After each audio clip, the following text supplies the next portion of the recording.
আমাকে আজকে থানা থেকে পারমিশন দেওয়া হয়নি।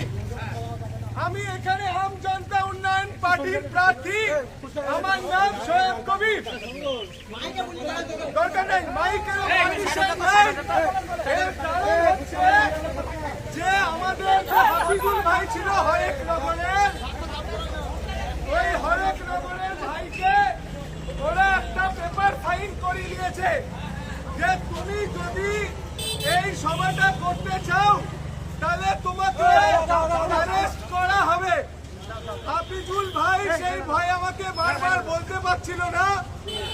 এই দেখো তার পেপার, যে বলছে ভাই আপনি যদি হুমায়ুন কবির সাহেবকে সাথে নিয়ে আসেন তাহলে আমাকে লোকে পুলিশের লোকেরা অ্যারেস্ট করে নেবে।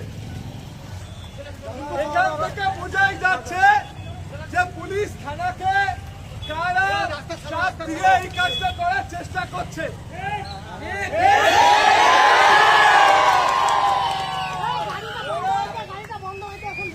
আমার কাছ থেকে স্টেজ কেড়ে নিল, আমি এখানে গাড়িতে এসে দাঁড়ালাম, ওরা আমার কাছ থেকে মাইক কেড়ে নিল। আল্লাহ আমাকে এত গলা দিয়েছে যে আমি প্রত্যেকটা ঘরে ঘরে আমার আওয়াজ পৌঁছে যাবে। আমি হরেক নগরের প্রত্যেকটা মানুষ, প্রত্যেকটা মুসলিম, প্রত্যেকটা মুসলমান, প্রত্যেকটা মানুষ ছোট থেকে বড় সবাইকে একটা কথা বলছি, আজকে একটা সাধারণ সভা হতে দেওয়া হলো না।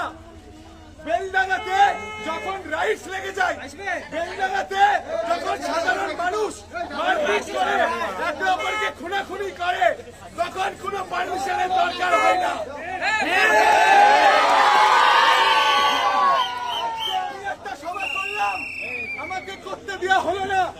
আমি বলে দিচ্ছি আমি মুসলমানের ছেলে, আপনাদের কাছে ওয়াদা করলাম প্রত্যেক মানুষকে আমি একটাই কথা বলছি, এইটা হচ্ছে আমাদের সময় এবং আমার ওয়াদা হবে এই বিজেপি, এই তৃণমূল কংগ্রেস আর এই কংগ্রেসকে হারিয়ে বাবরি মসজিদ, কুলহু আল্লাহু আহাদ, আল্লাহু সামাদ,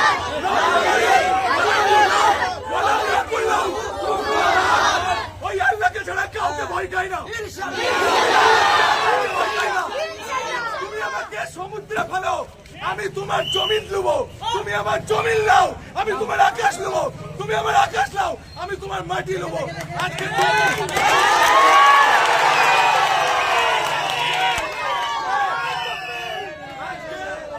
তুমি আমার স্টেজ কাটলে, আমি রাস্তায় দাঁড়িয়ে দাঁড়িয়ে করে দেবো। আজকে তুমি আমার 200টা লোককে কাটলে, আমি 2000 লোক আমি এইখানে বলে নিলাম। নাম ধরে বলছি, নাম ধরে বলছি, ভরত চাউর, সাহারুদ্দিন, রবিউল আলম চৌধুরী, যেই এইটার পেছনে আছে সব জিরো কই দেব, জিরো।